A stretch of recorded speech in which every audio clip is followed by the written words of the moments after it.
This lecture is about the physical and chemical properties of stereoisomers. Diastereomers have different physical and chemical properties, so they would have a different melting point, boiling point, etc., and that makes them fairly easy to separate. Enantiomers have identical physical and chemical properties, except when placed in a chiral environment. So they'll have the same melting point, boiling point, solubility, etc., and they can be a lot more difficult to separate. The process of separating enantiomers is called resolution. There are a couple of ways to do this. One example is by treating it with chiral non-racemic reagents. We're hoping here that one enantiomer will react at a different rate than the other enantiomer, and so we can obtain conversion of one enantiomer alone. Or we can make diastereomeric salts, and then diastereomeric salts will have different properties, and so we can separate them using physical property differences. Optical activity is a useful property of enantiomers, and this is one way that we can distinguish between enantiomers or determine how much of an enantiomer is present in any sample. We can measure optical activity using an instrument called a polarimeter. In this instrument, we start with normal light, and remember that normal light has random orientation of light waves.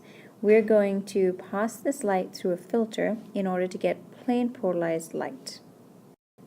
We then pass this plane polarized light through a chiral non-racemic sample.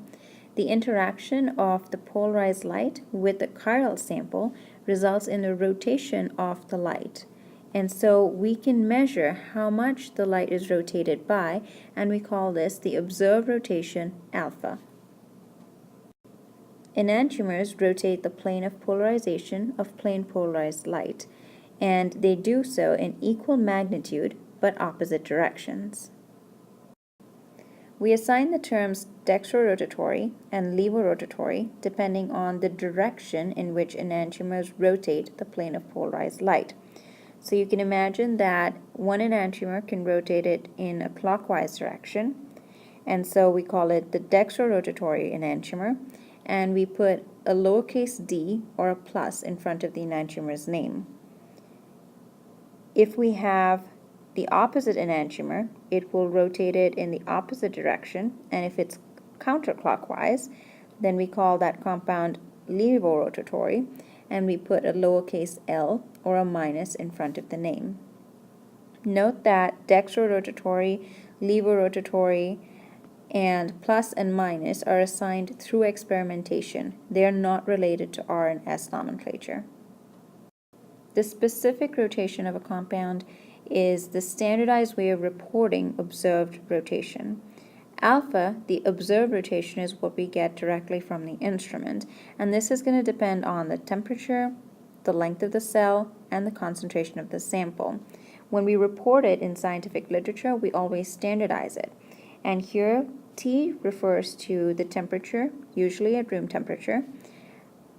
The lambda refers to the wavelength of light used in the polarimeter, and usually it'll be the sodium D line at 589 nanometers. Alpha is the observed rotation, and it's measured in degrees. L is the length of the cell, and that's measured in decimeters. And C refers to the concentration of the sample in grams per milliliter. Enantiomeric excess is also a measure of optical purity, and what it tells you is how much one enantiomer is present in excess of the other. And so you can calculate percent EE by just taking a difference between the major and minor enantiomers. You can also calculate it by measuring the optical activity of the sample, and you divide the rotation of the sample by the rotation of the pure enantiomer and get the percent. If you're given a percent EE, you can figure out how much of each enantiomer is present.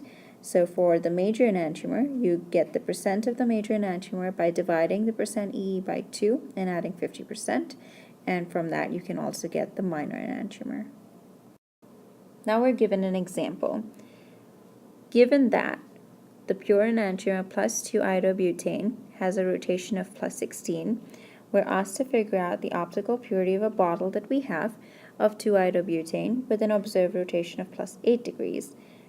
Once we figure out the optical purity, we also need to figure out how much of each enantiomer is present. We know that optical purity is the same as percent %E, so we can calculate percent %E.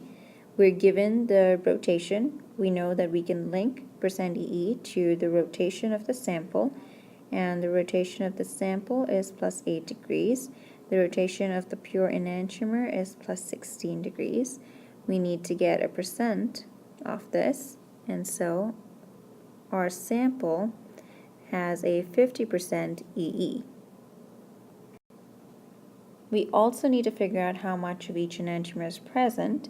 So given that we have 50% EE, the percent of the major enantiomer, which in this case is going to be the plus enantiomer, is going to be 50% divided by 2 plus 50%. And so that's 25 plus 50, which is 75% of the major, which is the plus, and that means that we have 25 of the minor, which is just 100 minus 75, and that gives us 25% of the minor.